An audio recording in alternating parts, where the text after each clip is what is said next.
तुलसी Gabbard ने senate intelligence committee के सामने जो बयान दिया उसने पूरी कहानी की दिशा बदल दी है।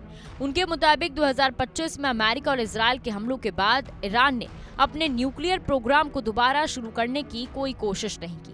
गबार्ड ने साफ कहा कि ऑपरेशन मिडनाइट हैमर के बाद ईरान का परमाणु ढांचा पूरी तरह तबाह हो गया था और तब से किसी भी तरह की रिबिल्डिंग गतिविधि सामने नहीं आई।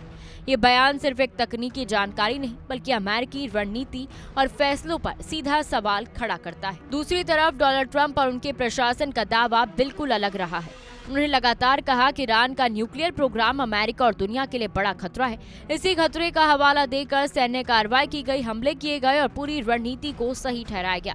लेकिन अब जब उसी सिस्टम की इंटेलिजेंस चीफ इस दावे को कमजोर करती दिख रही हैं, तो ये टकराव पॉलिसी बनाम इंटेलिजेंस की खुली लड़ाई बन चुका है। इससे ये सवाल भी उठ रहा है कि क्या व्हाइट हाउस ने खतरे को बढ़ा चढ़ाकर पेश किया था। इतिहास बताता है कि कई बार जंग के लिए खतरे को एक नैरेटिव के रूप में इस्तेमाल किया जाता है। ईरान के मामले में भी यही पैटर्न देखने को मिलता है। न्यूक्लियर खतरे को उभारा गया, वैश्विक समर्थन जुटाया गया और फिर सैन्य कार्रवाई की गई। लेकिन अगर गबार्ड का बयान सही माना जाए तो ये पूरा मामला नैरेटिव वॉर का हिस्सा भी हो सकता है, जहां जमीन पर खतरा कम था लेकिन उसे धारणा में बड़ा बनाकर पेश किया गया। इससे एक तरफ घरेलू समर्थन मिलता है और दूसरी तरफ अंतर्राष्ट्रीय दबाव बनाने में मदद मिलती है। अब इस खुलासे के बाद यूनाइटेड स्टेट्स की साख पर भी सवाल उठने लगा है।